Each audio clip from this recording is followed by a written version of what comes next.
Joining us now is Yarden Gonen, whose sister Romy is being held by the Hamas in Gaza. Shalom. Shalom, thank you for inviting me. Thank you for joining us. First of all, a few words, please, about your visit to the United States, to the United Nations, as the world is finally waking up to the horrible sexual crimes during October 7th. Yeah, so we joined the Foreign Ministry to the trip to the UN, to the Security Council Committee. They invited us, a lot of kidnapped and hostages families, and also joined us a released hostage, Aviva Siegel, to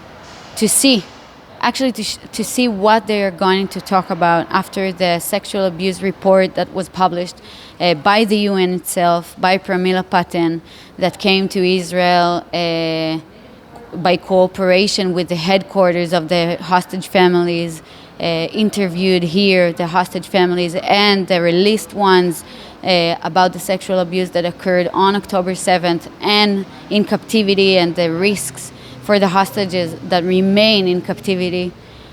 It was a tough council. It was hard to hear some of them, the comparison they did between the proofs that Pramila was provided by her report and to the alleged complaints about IDF after they didn't want to hear our complaints before they were proven. But I think the most important thing there that I heard from all the representatives, or most of the representatives of the countries that joined the council, was the demand. First of all, the condemn of Hamas and the terror actions, but mainly the fierce demand to release immediately and unconditionally all hostages. That was something that we really waited to hear from them loud and clear, and I think this report was shocking to them to hear and to see all the proofs that she provided, and really affected their decision and their demand, and I was so glad to hear that.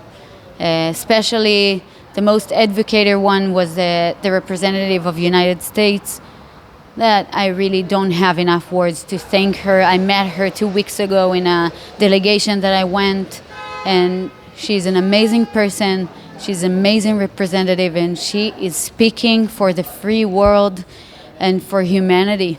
We should all listen to her. So at this point, you feel that there's a chance for a change? You're not afraid that the world will just throw away the report? Yes, I think that this report, the sexual abuse report, really affected those representatives, and I'm waiting to hear the results of the committee to see what they are going to do with that, how they are going to make a difference with their decision, and not just empty words, really actions that could change our hostages situation. And I hope to hear them soon, and also for our government to use this report against the world, to everyone that could even possibly say alleged up until now. This is not allegedly anymore. This was proven, and it was published by the UN and not by Israel. So it's something that we all should listen and act for their release. Then you mentioned the comparison and the lies. How difficult was it to encounter the hate, the lies? It was hard.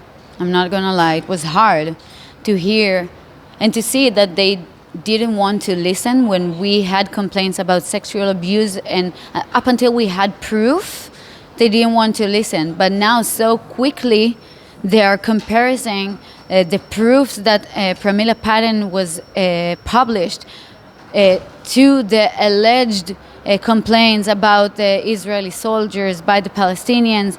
And also, why didn't you say anything up until now, and only now when the report was published you reminded to say something about that? So it was so tough for us to hear the comparison, but I'm choosing to stay optimistic and hear what was the most important thing to hear, that they are condemning Hamas, they are recognized him by a terrorist organization, and first of all saying and screaming the demand of the immediate and unconditional release of all hostages. It's so important, this sentence specifically, because it's something that we didn't hear from most of them up until now. Now let's talk about the activities of the Hostages Families Forum. It seems that the message today is a message of unity, and this is in wake of attempts to bring politics into this issue?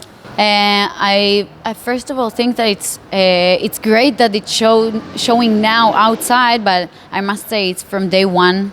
It's something that we're fighting for because we really understand that Hamas didn't stop to ask any one of those who massacred or the ones that he kidnapped, which religion are they or what are they believing, which status are they in the political side. So it doesn't matter. If it didn't matter to him, we shouldn't matter about that.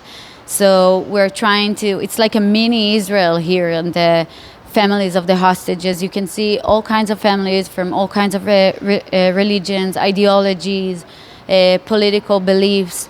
And this is something that we really want to stress, that the unity is above all. We all agree that the hostages and all of them should be released as soon as possible. And this is what keeps us together. Moreover, the understanding that we understand each other best, more than anyone in the world probably, because no one experienced what we experienced. And the talking amongst us are different because we understand each other about our pain and the absence of our loved ones. And this is why it's so important to us to stay together and to make decisions together by democracy.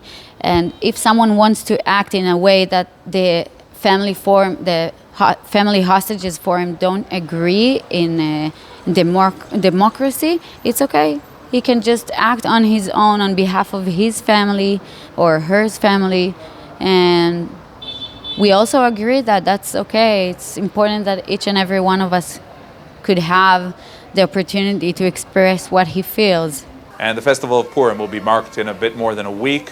Before Purim, on the fast of Ta'anit Esther, people around the world will gather together to pray for the safety and return of Romy and the other hostages. Amen. Yeah, I believe, like you said about the unity, it's something that it's so important to us to stay strong together, because together we can win and fight against all terror and evil, because we really believe in life. And I think that Purim is really represent Esther, the queen. She wasn't a queen first. She was abducted. She was kidnapped from her own family. She was a slave. And after everything, she turned this around, her fortune and her future, and turned into a queen. She eliminated the evil and freed the Jews and the Israeli nation. And it's so important. I feel like this is our time to be together, to celebrate the importance of what Esther was experiencing back then, and hopefully all our families and the 134 hostages will experience soon enough. It's not by mistake that this is the event that occurring next week, and I hope that we can celebrate that with them together. Yarden, we join you in our prayers and hopes. Thank you very much. Thank you so much.